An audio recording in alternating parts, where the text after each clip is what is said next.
Good morning, all of you. Welcome to the online classes of TMPS, an online initiative taken by a school to improve the standard of education during this lockdown. Good. Again, Justin, I'm here with the revision video of the chronology revision that we have started in the previous video. हम लोगों ने previous video में 1911 तक का revision किया, जहाँ पर we have studied about the total chronology that happened till that moment from 1848. आज हम लोग डिस्कस करेंगे the chronology revision from 1912 to 1922. सुनने में तो ये बहुत कम years लगते हैं, but it is a remarkable portion in our Indian history. So we have to complete this portion. Let's get started. I hope that you have studied that video. And I think that one year, that was 1907, was missing from that portion. In 1907, what happened? 1907, the Surat split took place. What was Surat split? Here, the Congress, two parts fought with each other. Congress के दो जो part थे, moderates and extremists, they fought with each other, and the extremists were not allowed to speak. The extremists were not allowed to express their views. And this led to a fight or a confusion between both of them, and they started fighting with each other. When this fight was going on, the Congress again split into two parts, that was Surat split. Then we are talking about 1915. 1915 is the year in which Gandhi ji came back to India. It's a remarkable year because Gandhi ji is considered to be the person or the hero that led to the Indian independence by his non-violent manner. Gopal Krishna Gokhale took back Gandhi ji to India. अब वो मना चुना कर India में लेकर आए वापस गांधी जी को, और उन्होंने गांधी जी को इंडियन स्ट्रगल, इंडियन फ्रीडम के बारे में बताया. And finally Gandhi ji became a member of Congress and started for fighting against the British rule in India. After the 1916 दो बड़े इवेंट्स हुए हमारे. 1916 का पहला बड़ा इवेंट था हमारा लखनऊ पैक्ट. लखनऊ पैक्ट देखिए क्या था. Lucknow pact is a remarkable event because two Congress part जो मैंने भी आपको बताया था, yes correct, the extremist and the moderates, they joint hand together one again. अब उसके बाद वो लोग फिर से एक साथ आ गए. वंस अगेन उन्होंने एक साथ हाथ मिलाया और कांग्रेस एक सिंगल पार्ट बन गई. अपना moderates and extremist, there was only single Congress.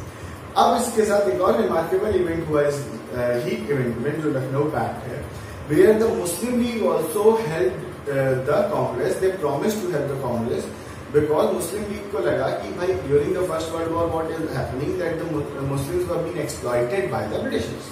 अब इसकी वजह से Muslim League also promised to help the Congress to fight against the common enemy that were the Britishers. Next, 1916 में ही एक इवेंट हुआ home rule league. Home rule league या home rule movement was basically started by Lokmanya Tilak. जी हाँ, Swaraj is my birth right and I shall take it, जिसे बाल गंगाधर तिलक या लोकमान्य तिलक ने कहा था. और एनी बेसेंट जो एक आयरिश लेडी थी जिन्होंने थियोसॉफिकल सोसाइटी ऑफ इंडिया और बनारस हिंदू कॉलेज का भी स्टार्टिंग किया था, स्कूल का भी स्टार्टिंग किया था. सो एक बहुत इंपॉर्टेंट पोर्शन था जहां पर होम रूल लीग इन्होंने स्टार्ट किया for Swaraj, self government in India. ये बहुत सक्सेसफुल नहीं हो पाया because the people were not connected to this. Lokmanya Tilak और Bal Gangadhar Tilak was arrested, his property was confiscated. Next what happened that this was a remarkable year, I have told you. Then the rule और you can say the British atrocities were becoming more and more harsh. बहुत ज्यादा आप exploit कर रहे थे. अब गांधी जी भी निकल पड़े थे अपने, कह सकते हो, भारत भ्रमण में, जहां पर Gandhi ji wanted to see what is the situation which is prevailing in India. अब इसी दौरान वो पहुंचे चंपारण. देखिए यहाँ पर लिखा है इंडिगो मूवमेंट 1917. 1917 में इंडिगो मूवमेंट हुआ. इंडिगो प्लांटर्स थे जिन्होंने एक, आप कह सकते हो, पूरा का पूरा एक मूवमेंट स्टार्ट किया, जहां पर इन्होंने इस मूवमेंट में कहा कि we do not want to grow indigo because indigo is ruining the fertility of our soil. इन्होंने कहा कि भाई इंडिगो से हमारी सॉइल की फर्टिलिटी खराब होती है and indigo is not good for our soil. अब इंडिगो है क्या जानते हैं? उजाला, यस, 4 बूंदों वाला. ये डाई के लिए यूज आता था और ब्रिटिश इंडस्ट्रीज इसे बहुत डिमांड करती थी, कॉटन इंडस्ट्रीज, क्योंकि डाइंग के लिए यूज में आता था।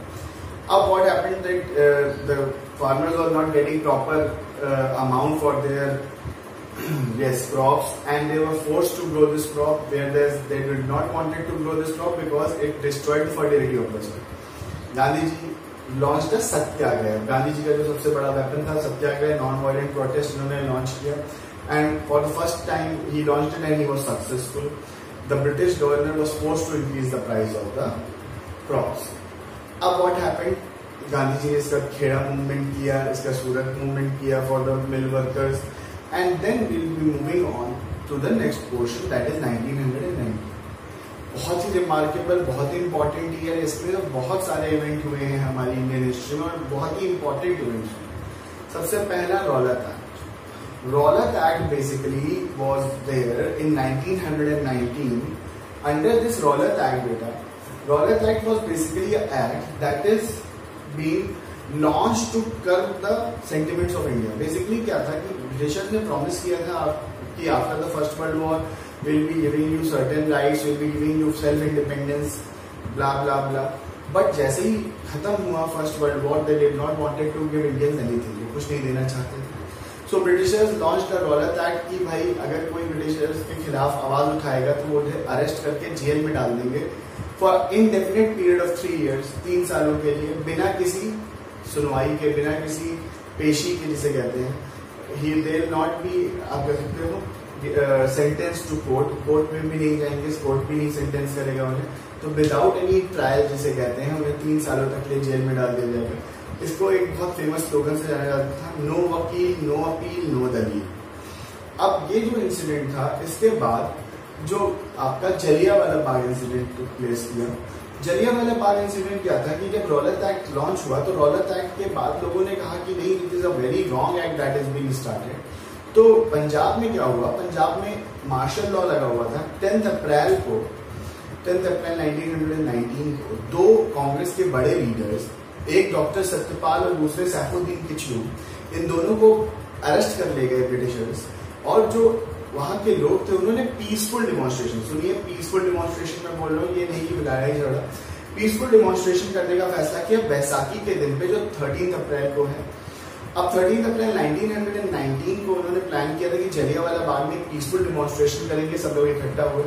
But General Dyer who wanted to teach Indians a lesson, उन्होंने क्या किया, पूरे के पूरे जलियांवाला बाग को कवर किया, 10 लॉन्ग मिनट्स फायरिंग कराई, जब तक अमेरिएशंस यानी कि उनके पास हथियारों में गोलियां थी तब तक उन्होंने उन्हें मारा। बहुत सारे लोगों की डेथ हुई, बहुत सारे लोग जिसको बोलते हैं वेल था वहां पे, उसमें कूद गए अपनी जान बचाने के लिए, लेकिन उसमें भी डेथ हो गई। कहते हैं कि जलियांवाला बाग की मिट्टी लाल हो गई और लाखों लोगों की, हजारों लोगों की चोटों के बाद लाखों लोग बहुत ज्यादा आहत हुए, जिसे बोलते हैं it was a very very cruel incident that took place on the part of the Britishers on Indians। अब देखते हैं इसके बाद जब इंडियंस ने इसके बारे में रिटेलिएट करने की कोशिश की, सो अब जलियांवाला बाग मैसेकर के बाद, ट्रेजेडी के बाद, रविंद्रनाथ टैगोर ने अपना नाइटहुड का टाइटल लौटा दिया, गांधी जी भी बहुत आहत थे, और इसी के बाद उन्होंने नॉन कॉपरेशन मूवमेंट स्टार्ट करने का फैसला किया। खैर 1919 में एक बहुत बड़ा इवेंट हुआ जो था गवर्नमेंट ऑफ इंडिया एक्ट 1919। अब ब्रिटिशर्स ने प्रॉमिस किया था तो कुछ ना कुछ तो देना था उन्हें, तो उन्होंने एक फिर से नया टेक्निक स्टार्ट किया कि क्यों ना हम लोग एक रीपैकिंग कर दें। मतलब क्या है, एक उसी इंसान को, एक उसी चीज को फिर से उसे रीपैक कर दें, अच्छे से कपड़े वपड़े पहना के फिर वापस दें। तो उन्होंने इंडिया को फिर से एक आई वॉश का काम किया कि हम लोग लेजिस्लेटिव काउंसिल को बढ़ा रहे हैं, वोटिंग राइट्स बढ़ा रहे हैं, कुछ फैसले हम इंडिया के लिए छोड़ रहे हैं। But what happened, the final decision was always with the Britishers. तो जो मॉन्टेग्यू चेम्सफोर्ड रिफॉर्म्स आए, यानी कि गवर्नमेंट ऑफ इंडिया एक्ट 1919 है, it was only I washer for India, और इंडिया के लिए इसमें बहुत ज्यादा अच्छा कुछ नहीं हुआ। कुछ चीजें सिग्निफिकेंटली अच्छी तो हुई थी, जैसे कि आपकी लेजिस्लेटिव राइट्स बढ़े थे, वोटिंग राइट्स बढ़े थे, और कुछ जो सिविल मैटर्स थे वो इंडियंस के पास आ गए थे। बट अभी भी final decision was taken by the Britishers. After that 1919 का लास्ट और बहुत ही इंपॉर्टेंट इवेंट हुआ था खिलाफत मूवमेंट। खिलाफत मूवमेंट जो था, this movement was basically launched by Ali brothers. Ali brothers 2 brothers का नाम है, जो है एक मोहम्मद अली और एक है शौकत अली। ये बेसिकली आए थे टर्की से और इन्होंने देखा था कि किस तरह से ब्रिटिशर्स ने ओटोमन एम्पायर या खलीफाइट का डिस्ट्रक्शन किया था और इन्होंने केवल अपने सेल्फिश मोटिव के लिए पूरे के पूरे मुस्लिम समाज को बहुत ज्यादा तकलीफें दी। तो इसकी वजह से they wanted to show the Indian Muslim the real face of the Britishers और इसी वजह से इन्होंने खिलाफत मूवमेंट स्टार्ट किया। नाम से ही पता चल रहा है खिलाफत, किसी चीज की अपोजिशन। अब गांधी जी ने 1920 में सोचा कि भाई क्यों ना हम लोग हिंदू मुस्लिम यूनिटी को बढ़ाए और हमें तो अपना एक मूवमेंट स्टार्ट करना ही है, बिकॉज जो ब्रिटिशर्स कर रहे हैं that is not good for our country, यानी कि असहयोग आंदोलन, नॉन कॉपरेशन मूवमेंट, इसको स्टार्ट करने का गांधी जी ने सोचा। जब इसको स्टार्ट करने का गांधी जी ने सोचा तो इसके लिए एक बहुत इंपॉर्टेंट पार्ट प्रिपेयर हुआ कि इन्होंने कुछ ऑब्जेक्टिव्स डिसाइड किए। पहला इन्होंने हिंदू मुस्लिम यूनिटी डिसाइड किया। हिंदू मुस्लिम यूनिटी में इन्होंने कहा कि जो भी इंडियंस अगर साथ में मिलके काम करेंगे तो वो ज्यादा अच्छे से रिजल्ट को अचीव कर सकते हैं। तो इसीलिए इन्होंने खिलाफत मूवमेंट को मर्ज करने का सोचा in the non cooperation movement. इसके बाद इन्होंने सोचा कि हरिजन्स जो हमारे अनटचेबल्स हैं उनकी भी जरूरत है कि उन्हें सुना जाए और वो इंटेग्रल पार्ट है और अगर उन्हें नहीं जोड़ा जाएगा तो हम कभी भी इंडिपेंडेंस अचीव नहीं कर सकते। जो दलित है, हरिजन थे, तो गांधी जी ने इनका नाम हरिजन रखा बिकॉज ही सेड कि ये सबसे करीब लोग हैं हरि के। इसके बाद गांधी जी ने क्या किया, स्वदेशी एंड बॉयकॉट मूवमेंट को स्टार्ट किया बेसिकली उसी के साथ, जिसमें use of swadeshi good and boycott of foreign goods के बारे में बात की गई। इसके बाद charkha became the symbol of national pride and struggle because Gandhi ji ने कहा कि चरखे का यूज करके will be making our own cotton and making our own cotton industry. Next, ये जब मूवमेंट स्टार्ट हुआ बहुत ही रिमार्केबल मूवमेंट, बहुत अच्छी तरीके से चल रहा था and lots of people supported. उन्होंने अपनी जॉब छोड़ दी ब्रिटिशर्स की, उन्होंने सब कुछ अपना छोड़कर गांधी के साथ लग गए, गांधी जी के साथ लग गए। अब what happened, a sadful incident of 1922 happened, Chauri Chaura incident.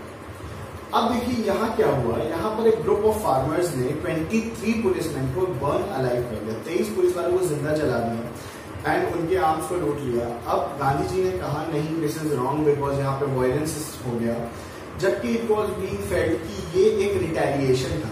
जो फार्मर्स का एक्ट था ये नहीं था कि वो जानबूझ के जाके मार दिए। पहले ब्रिटिश पुलिसमैन ने जाकर फार्मर्स पे गोली चलाई थी पीसफुल डेमोन्स्ट्रेशन में और कुछ फार्मर्स की डेथ हो गई। इस वजह से it was a retaliation on the part of the farmers.